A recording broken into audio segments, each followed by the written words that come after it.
All right, Chapter 8, Lesson 3, Practicing Abstinence.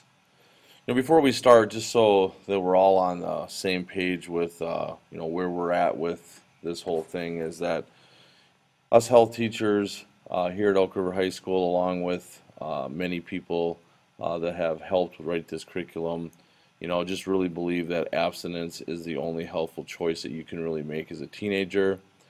There's other things that you can do to prevent pregnancies or STDs and whatnot.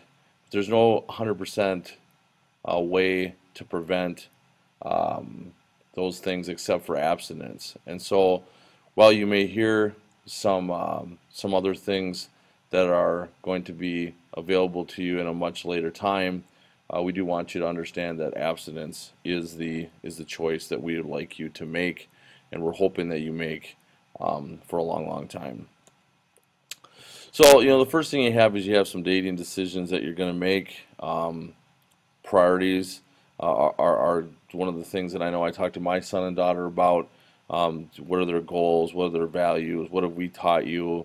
What are those things that we as a family and you as an individual find to be those really important things, like your choices for going on to school, maybe some religious values, maybe some activities that you've been involved into, are all things that you have to take into consideration as you're dating. And then just about how you and your date deserve to be treated, as a respected individual.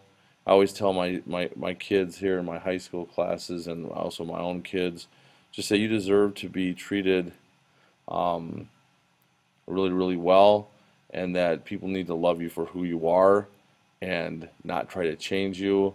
Because there are people out there in this world that will love you for who you are and the uniqueness that you bring.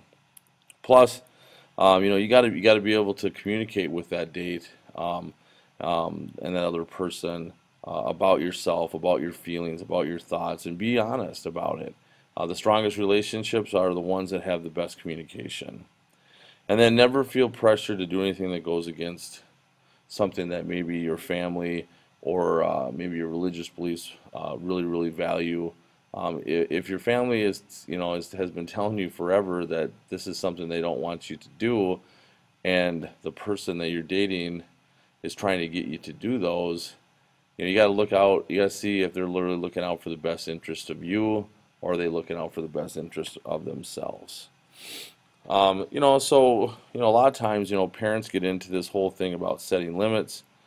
They talk about, when you go out, who's going to be out, who's going to be there, where are you going, how will you get there, the whole driving thing, and then what are you going to do when you get there? And I think the big thing is just trying to get you to understand that there are some pretty severe consequences with some of these things, and if alcohol or drugs are going to be involved, what type of issue that sets up as far as your just other people's judgments, maybe not even your own, maybe it's just the people around you who are engaged in that activity as well, may have some different ideas about morals and values.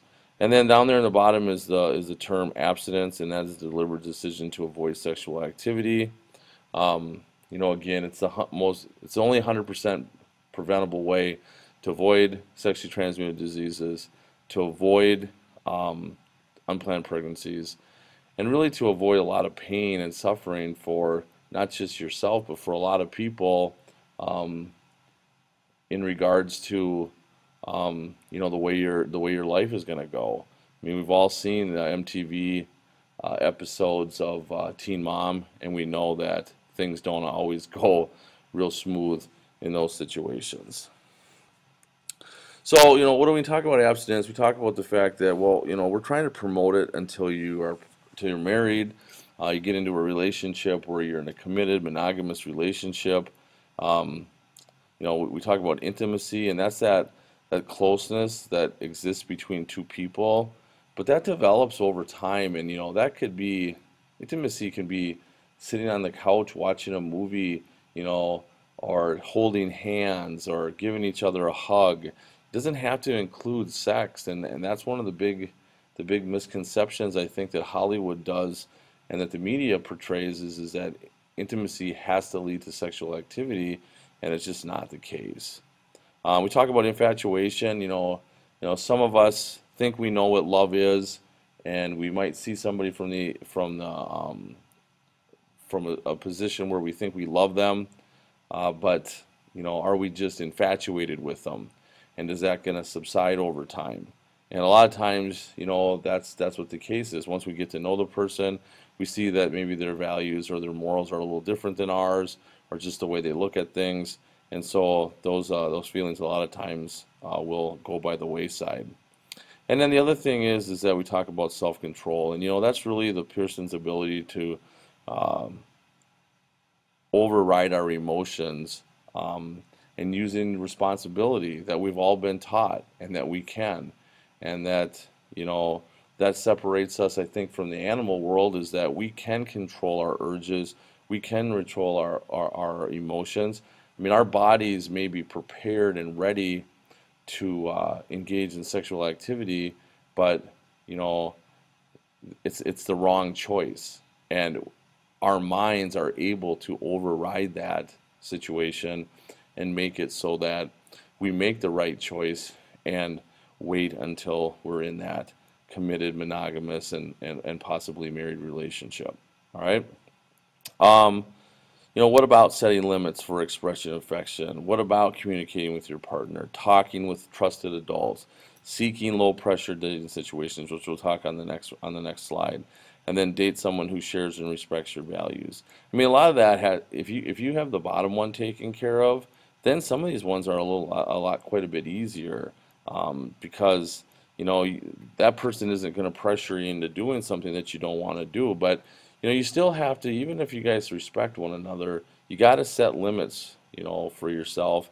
You got to communicate your partner about, what your values are, where you're headed, why you want to wait, and to make sure that you guys are on the same page so that it isn't something that could get into a pressure situation. As far as avoiding risky situations, drugs and alcohol, that's probably one of the areas that we struggle with the most, between the ages of probably 13 and 25, maybe even older. But, we have such poor judgment when we're under the influence. And, teenagers already have sort of a bad time about predicting consequences. And then you get alcohol or drugs involved, and then everything kind of goes by the wayside, it seems like. And again, it might not be you who's engaging in the alcohol or the drugs, but the people around you could be engaging in them and have some really bad decision making thoughts or decisions that just turn out really bad, and you could become involved. So you just got to be real careful about those situations. The other thing is just being alone with the other person. I mean, even again, if you respect one another a lot, I mean, that just puts you guys in such a bad spot to be able to, um, you know, I guess do what you want to do, or do maybe what you think you're pressured to do, and being around a bunch of people and doing group dating and going to activities as a young adult with lots of people, I think is probably the best position for you to be in right now. And that, it's okay to go to a restaurant and be by yourself when you're in the public and whatnot, but just being alone is not a very good thing. In my house, the rule is if we're not home, you're not to be in the house with your boyfriend or girlfriend. That's just not allowed. And so, if you have to find something else to do that's more public, then you have to do it, but you're just not going to be alone with that person. Some of the consequences will be discussed at much length later in the semester, or in the unit here. Obviously, sexually transmitted diseases is something that we really have to be careful of. Some of these things are minor in an aspect of that they can be cleared up pretty quick, especially if they're bacterial. But some of them are caused by viruses and can last a lifetime. Some of them are things that if you don't know about them or don't take care of them, they can lead to infertility situations. And the other thing is that some of them can really, you can die from. So I think it's an important topic that will be discovered much in greater detail later in the unit. Unplanned pregnancies, obviously, again, we talked about that. Just I've been a high school teacher for 22 years, and I've seen people who have had children while they were in high school, and it's extremely difficult. And they always say that although they don't never wish that the person wouldn't happen, they have the child, they're trying to make the best of the situation. They wish they would have been able to wait and do it later in life when they were more prepared, both mentally, physically, financially, and what have you.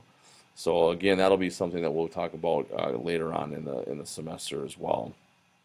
Mental and emotional health, and then obviously social health. And we just talk a lot about the family tensions and the loss of friendships that occur. The next video will kind of go through some of that with you.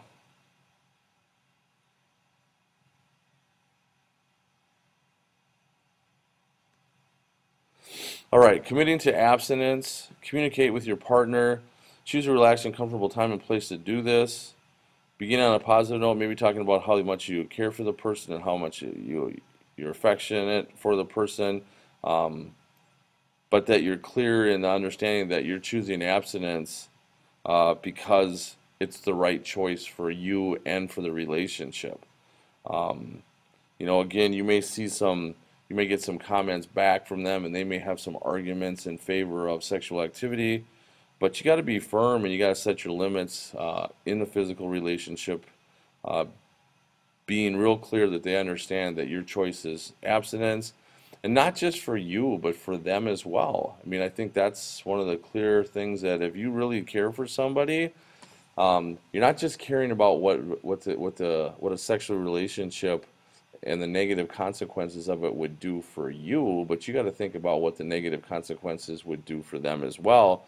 And lots and lots of kids get involved in relationships that are they're both abstaining from sexual activity, and it's a relationship that typically lasts quite a bit longer, and also is something that you feel good about, especially if it ends in a situation where you guys decide to no longer date and be with one another.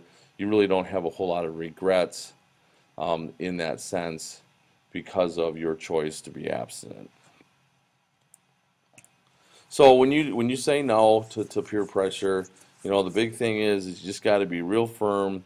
Like I said, there's different lines that people use, things like everybody does it, and that's not true. Not everybody's doing it. No one will know. You guys know how it works in the high schools, and word gets out.